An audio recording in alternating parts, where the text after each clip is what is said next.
Welcome to our channel CBSE Online Study Center. Here, today I am going to teach you the first chapter of biology of class 9, that is cell, the fundamental unit of life. What is cell?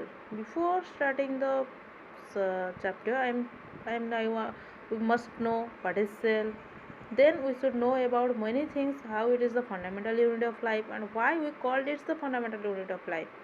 Okay, so in earlier classes we have studied in जो हमारे जो before classes previous classes में हम सबको पता है कि living things जो हम स्टैंडर्ड 8 में भी हम पढ़े थे कि how living things body components are living things is different from non-living things, and we have given in previous class we have also get some knowledge about the cell and the its structure.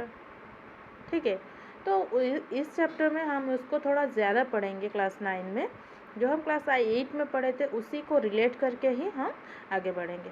ठीक है, तो जितने सारे भी living things है हमारे जो अर्थ के ऊपर रह रहे हैं, जितने सारे भी एनिमल्स हो, प्लांट्स हो, जो कुछ भी लिविंग थिंग्स है हमारे सराउंडिंग्स में, वो सब सेल से ही बने हुए होते हैं. सिंगल सेल से ही क्या होते हैं, लिविंग थिंग्स या लिविंग बींग्स क्या होते हैं, डेवलप्ड हुए हैं. तो जितने सारे भी लिविंग बींग्स है वो एक सिंगल सेल से ही बने हुए हैं. तो let's start the chapter. All living beings are composed of cells. We have well known that जितने सारे भी लिविंग बींग्स है, लिविंग एनिमल्स हो या प्लांट्स हो, सारे में क्या होता है, सेल्स होता है. वो सब सेल्स को लेकर ही बने हुए होते हैं. Any functions performed by an organism is the outcome of the activity of the cell.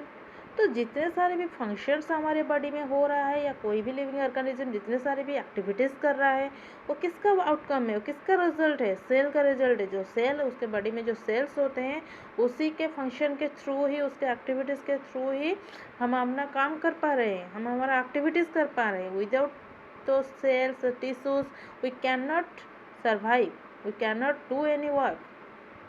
Okay, a cell is the structural and functional unit of life. It is the basic thing from which life has started. From which thing? Cell. The cell is the structurally be it's the beginning of the life, and functionally be it also the beginning of the life. So cell is the structural and functional unit of life because life begins from the cell. It is the basic point, that is cell. In every living organism the basic thing is cell, from which it developed and more developed to become a multicellular complex organism जो हम हुए हैं, चाहे humans हो, animals हो, small bacterias भी हो, वो सब सेल से ही डेवलप्ड हुए हैं. So now we are going to learn about discovery of cells. तो जो सेल हम पढ़ रहे हैं that is the structural and functional unit of life, तो उसका डिस्कवरी हम पढ़ेंगे कैसे हुआ था. In 1665 a British scientist named Robert Hooke discovered cell. In 1665 में 1665 में एक ब्रिटिश साइंटिस्ट, उनका नाम है क्या, रॉबर्ट हुक, जो कि सेल का डिस्कवर किए थे. He developed a compound microscope by using two lenses in order to achieve greater magnification. वो कैसे उस सेल के बारे में उन्हें पता चला था, उन्होंने एक तो इन्वेंट किए थे, क्या, कंपाउंड माइक्रोस्कोप इन्वेंट किए थे यूजिंग टू लेंस को लेकर ही, दो लेंस को लेकर उन्होंने क्या किया था, उसी को ऐसे तरह से अरेंज किया था कि जैसे उसका मैग्निफिकेशन ज़्यादा हो, छोटे से छोटे पार्टिकल्स भी क्या हो, उन्हें दिखा जाए अच्छे तरह से, जिसके लिए उन्होंने क्या बनाया, कंपाउंड माइक्रोस्कोप बनाया. तो using that compound microscope he studied a thin piece of cork. So वही कंपाउंड माइक्रोस्कोप को यूज़ करके उन्होंने एक प्लांट का छोटा सा हिस्सा लिया था, जिसे हम बोलते हैं कर्क. क्या बोलते हैं, the outer covering of the plant, that is the outer part जो होता है प्लांट्स के ऊपर, बार्क जिसे हम बोलते हैं. ठीक है, उसका एक तो छोटा सा टुकड़ा लिए, उसको लेकर उन्होंने अपने माइक्रोस्कोप के अंडर रखा और माइक्रोस्कोप में ऑब्जर्वेशन में रखा. तो उसका ऑब्जर्व किए, बहुत दिन ऑब्जर्व करने के बाद ही observe that the slice of cork had a large number of compartments join together in a honeycomb like structure.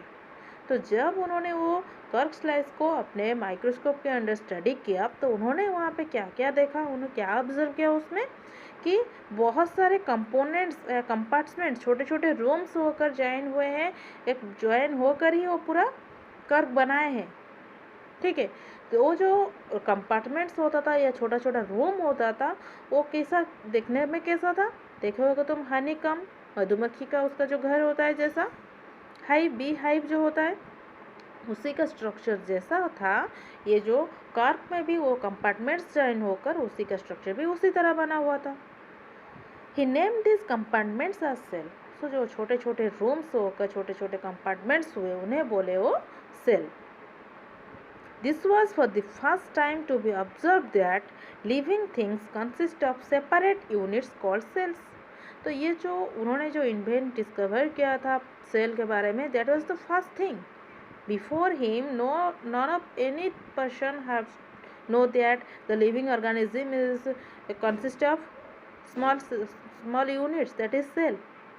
Okay, he was the first person who observed that living things consist of separate units, that is cells. After him, another scientist named Robert Brown made a great contribution to the study of cells. उसके बाद जो Robert Hooke के बाद और एक scientist आए Robert brown, जो कि उनका ग्रेट कंट्रीब्यूशन है किसके ऊपर, सेल को स्टडी के लिए। सेल को ज़्यादा से ज़्यादा हम जानेंगे कैसे, उन्होंने ही मदद किए थे उसमें। He discovered the nucleus in the cells in 1831। तो 1831 में रॉबर्ट ब्राउन ने क्या डिस्कवर किया, सेल के अंदर जो न्यूक्लियस होता है उसे डिस्कवर किया, nucleus in the cells. The first, Robert Hooke discovered cell in 1665.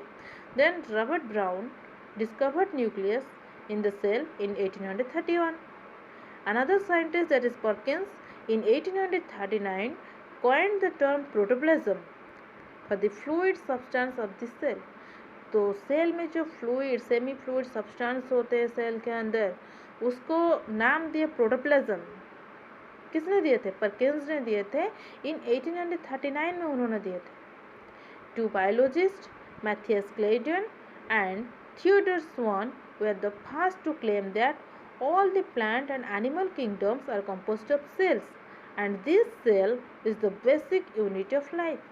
Another two biologists, two scientists, those are Matthias Claydon and Theodor Swan, who were the first, ये जो पहले ही थे जो कि क्लेम किए थे कि जितने सारे भी प्लांट या एनिमल किंगडम्स है ये हमारे अर्थ के ऊपर, वो सारे कंपोज होते हैं, सेल्स को लेकर ही बने हुए होते हैं। सबके बॉडी में क्या होता है, सेल्स होता है।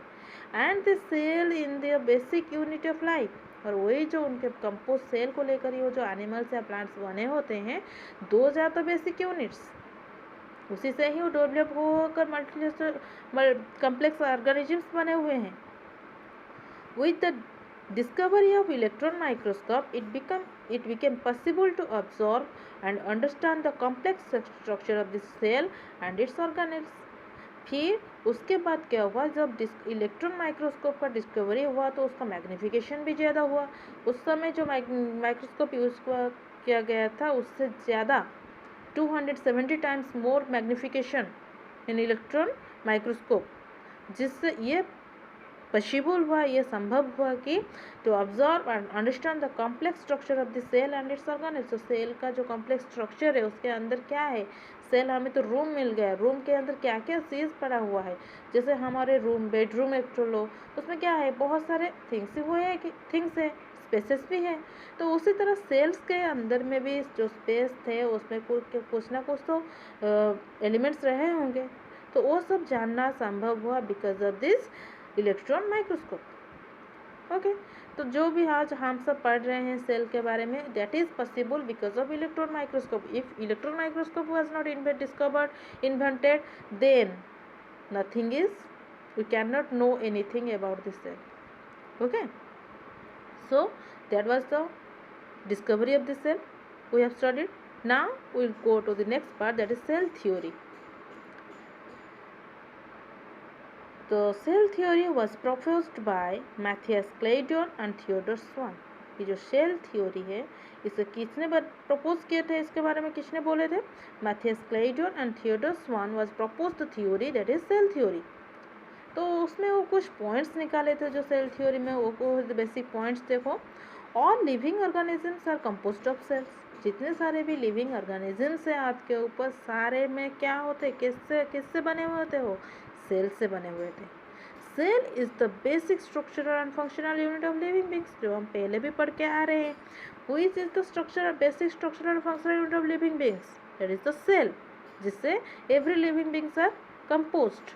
Okay, next another point, the function of an organism is the outcome of the combined activities of the cells। तो जो कुछ भी फंक्शंस ऑर्गेनिज्म कर रहा है वो एक तो कंबाइंड एक्टिविटीज, एक ही सेल नहीं है हमारे बॉडी के अंदर, बहुत सारे सेल हैं। तो जितने सारे भी सेल्स हैं वो सब टुगेदरली गैदरली एक साथ काम करेंगे तो हम जो काम एक्टिविटीज़ करने जा रहे हैं तो वही सब कर पा रहे हैं।